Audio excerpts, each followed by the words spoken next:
ঝুপঝুপ করে বৃষ্টি পড়ছে। গলিতে 3টে আলো, তার মধ্যে 2টো জ্বলছে না। গলিটা খুবই সরু, ভুল করেও কোনো গাড়ি এখানে ঢুকে পড়ে না, তবে রিকশার কামাই নেই। গলির দুপাশের বাড়িগুলি অতি পুরনো, কয়েকটা তো একেবারে জরাজীর্ণ। এইসব বাড়িগুলির গায়ে গত 50 বছর ধরে কোনো রং পড়েনি। এই গলিতে কয়েকটা গুদামঘর, একটা কয়লার দোকান, 2-4টে ছোটখাটো দোকানও আছে, আর আছে খানকতক বসত বাড়ি। সেখানে কিছু ফিরিঙ্গি আর 2-1 ঘর চীনে থাকে। এইরকম একটা গলি যে কলকাতায় আছে তা রজনীবাবুর জানাই ছিল না। মুকুন্দ মাইতি বলেছিলেন, মশাই, এই গলিটাকে বলা হয় চ্যাটারটনের গলি। ভদ্রলোকের কথা শুনে রজনীবাবু শুধু অবাকই হননি, বিরক্তও হয়েছেন। মুকুন্দকে ধমক দিয়েছেন, সাত সকালে এসব কি গাঁজাখুরি গল্প শুরু করেছেন বলুন তো। মুকুন্দ মাইতি ফিক করে একটু হেসেছিলেন। আগে সেখানে চলুন তো, 3 রাত্রি থাকুন, যা যা বলছি না অক্ষরে অক্ষরে মিলে যাবে। রজনীবাবু জিজ্ঞেস করেছিলেন, চ্যাটারটনের গলি জায়গাটা কোথায়? ওই নিউ মার্কেট। নিউ মার্কেটের পেছনের রাস্তা আপনার জানা আছে? জানা থাকবে না কেন, ও তো মার্কেট স্ট্রিট।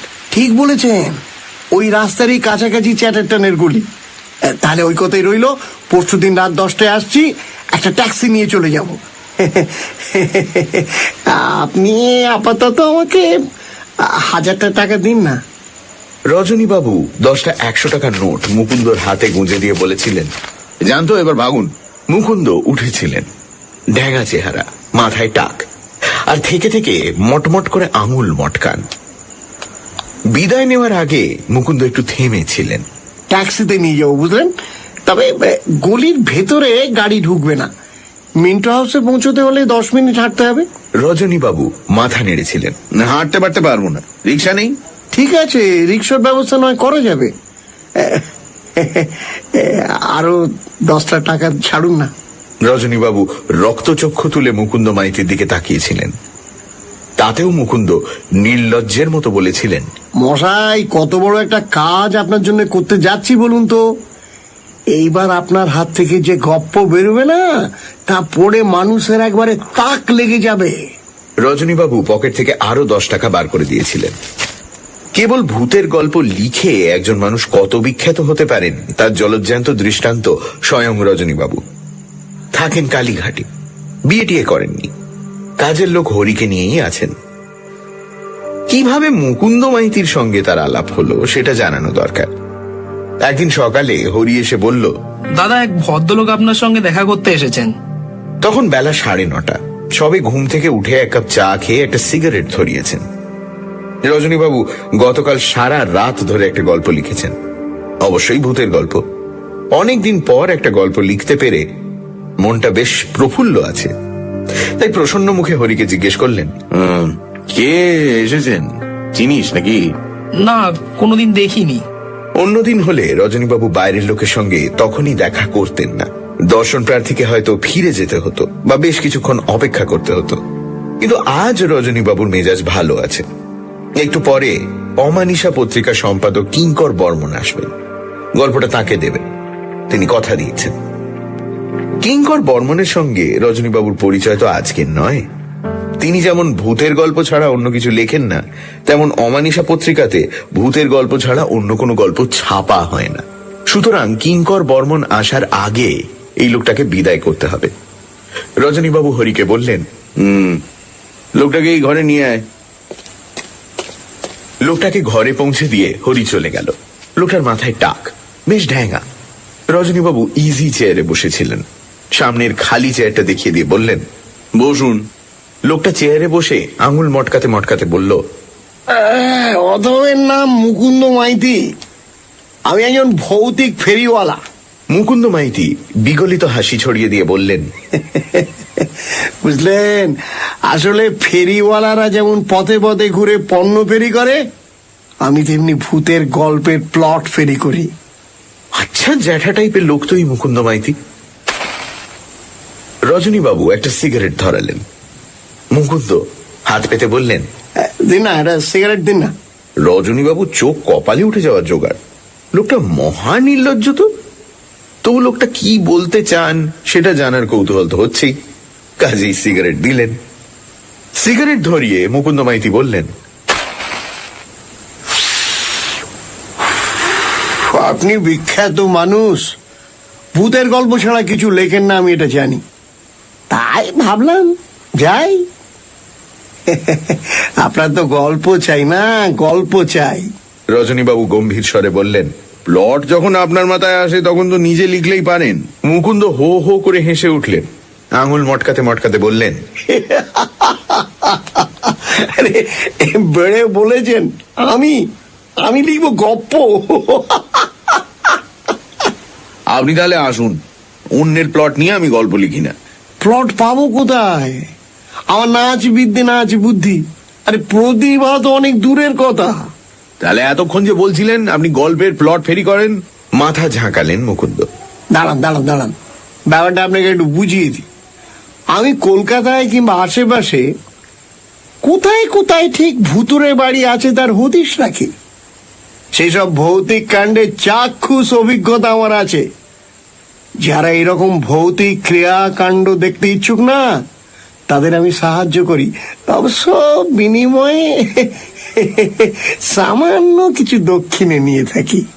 রজনীবাবু নড়ে চড়ে বসলেন, বললেন, আমাকে কি সুলুক সন্ধান দেবেন আগে সে কথাটা শুনি, তারপর ভাববো আপনার প্রস্তাব গ্রহণ করব কিনা।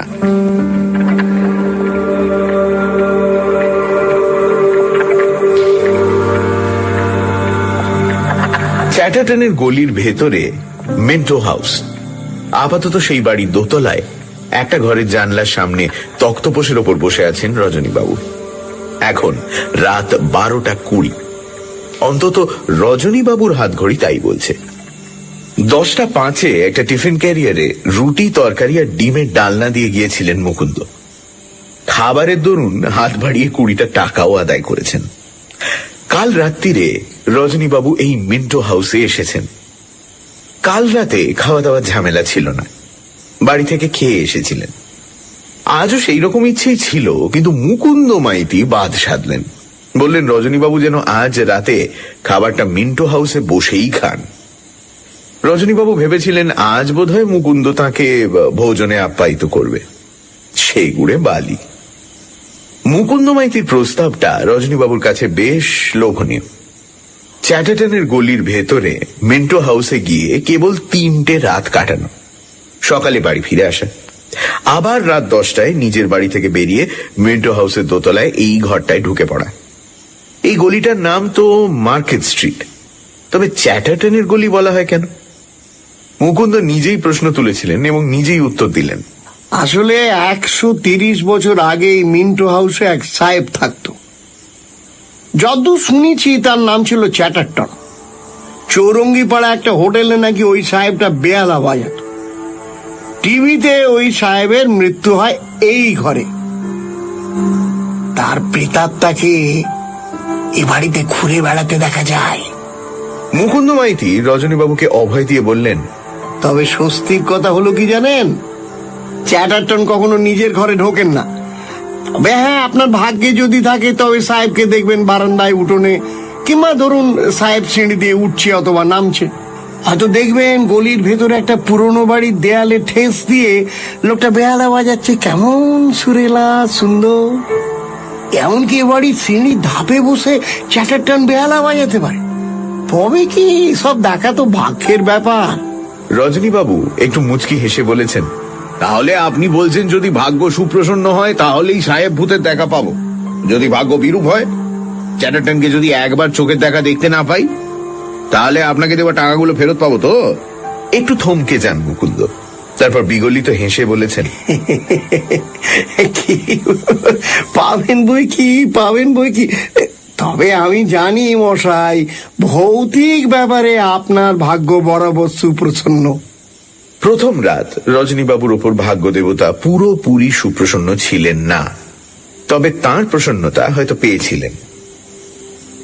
কাল তখন মাঝরাত্রির, কিছুতেই ঘুম আসছিল না। বিছানায় শুয়ে এপাশ ওপাশ করছিলেন। একসময় উঠে বসলেন, বসে খোলা জানলা দিয়ে গলিটার দিকে তাকিয়েছিলেন। কালকেও গলিতে তিনটের মধ্যে একটা আলো জ্বলছিল। আশেপাশের কোনো কোনো বাড়িতে হয়তো আলো জ্বলছিল। খড়খড়ির ফাঁক দিয়ে সামান্য একটু আলো রাস্তায় এসে পড়েছিল। হঠাৎ রজনীবাবুর মনে হলো অনেক দূরে গলির ভেতরে একটা লোক দাঁড়িয়ে আছে। তিনি চোখ কুঁচকে লোকটাকে দেখার চেষ্টা করলেন, কিন্তু কিছুই বোঝা যাচ্ছিল না। শুধু বোঝা যাচ্ছিল ঢ্যাঙা গোছের একটা লোক। লোকটা মনে হয় এই বাড়ির দেওয়ালে পিঠ দিয়ে দাঁড়িয়ে আছে। বুকের কাছে কি যেন একটা ধরে আছে, আর খুব ক্ষীণ স্বরে একটা বেহালার সুর শুনতে পাচ্ছিলেন। তিনি চোখ বন্ধ করে বেহালার সুরটা শোনার চেষ্টা করলেন। তখনই বেহালা থেমে গেল। রজনীবাবু চোখ খুলে তাকালেন, কেউ কোথাও নেই। রজনীবাবু নিজেকে প্রশ্ন করলেন, তাহলে কি ভুল দেখলাম?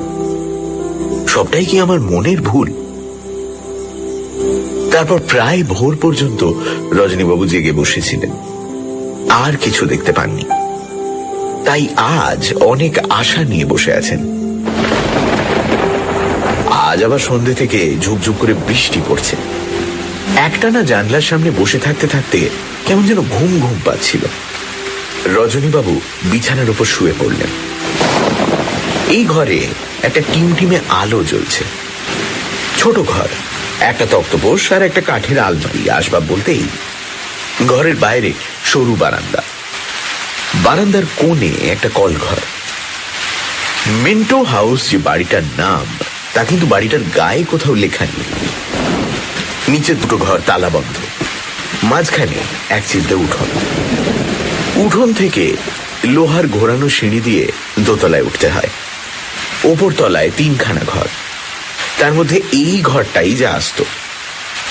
কার বাড়ি এবং এখন এখানে কে থাকে, এসবের কোনো স্পষ্ট উত্তর মুকুন্দর কাছ থেকে পাওয়া যায়নি। তারই এক কথা, ভূত দেখতে এসছেন, ভূত দেখে চলে যাবেন ব্যাস। তাছাড়া আমিও সব কিছু জানি নাকি? আমাদের মিলের গজাননের কাছ থেকে এই বাড়ির চাবিটা জোগাড় করেছি। মাঝে মাঝে 2-4 দিন এই ঘরে থাকতে হয় কি না? আরে সেই সুবাদেই তো সাহেবের প্রেতাত্মা আমি দেখেছি। রজনীবাবু অবাক হয়ে জিজ্ঞেস করেছিলেন, আপনি আবার মিলেও কাজ করেন? বারে, ভূতের ফেরিওয়ালা হয়ে পেট চালানো যায়? উলুবেড়ের জগদ্ধাত্রী জুট মিলে স্টোর কিপারের কাজ করি। চাকরিটা পার্মানেন্ট নয় মশাই, 6 মাস কাজ, 2 মাস বসে থাকা। কাজ যখন থাকে না তখন এই কলকাতায় চলে আসি আর কি। হোটেলে খাই, পাইস হোটেলে, আর এই ঘরে ঘুমোই। তাহলে তো এখন আপনার এই ঘরে থাকার কথা। না না না না না না, ওইটি হবে না।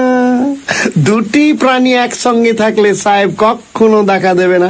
তাই তালতলায় 3 দিন পিসির বাড়ি থাকবো। রজনীবাবুর অনেক রাত পর্যন্ত জেগে থাকার অভ্যেস। রাত জেগে তিনি লেখেন, অথচ আজ ঘুম পাচ্ছে কেন? খানিকটা তন্দ্রা মতন এসে গিয়েছিল।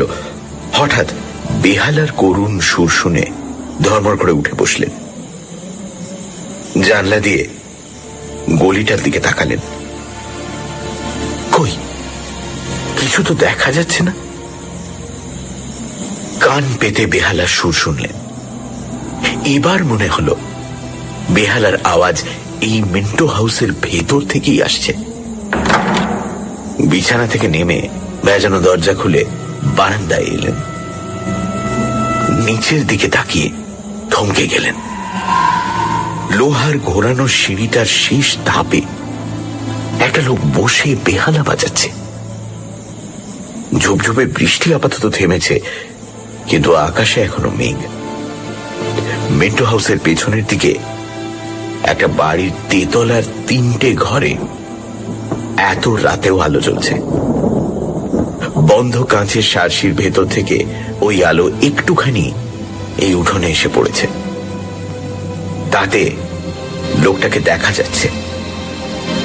কালো কোট প্যান্ট আর মাথায় কালো টুপি। লোকটা পেছন ফিরে বসে আছে, কাঁধের ওপর বেহালা। বেহালার তারের ওপর ছড় টেনে একটা করুণ সুর বাজাচ্ছে। অন্ধকার বারান্দায় চুপ করে দাঁড়িয়ে আছেন রজনীবাবু। লোকটা আপন মনে বেহালা বাজাচ্ছে। একটু পরে বাজনা থামল। মেঘ একটু একটু করে সরে যাচ্ছে। উঁকি মারছে চাঁদ। এবার উঠোনে চাঁদের ফিকে আলো এসে পড়েছে। লোকটা উঠে দাঁড়িয়েছে, আকাশের দিকে তাকাচ্ছে। রজনীবাবুর গায়েও চাঁদের ফিকে আলো এসে পড়েছে। লোকটা যদি ঘুরে এই দিকে তাকায়, রজনীবাবুকে দেখতে পাবেই।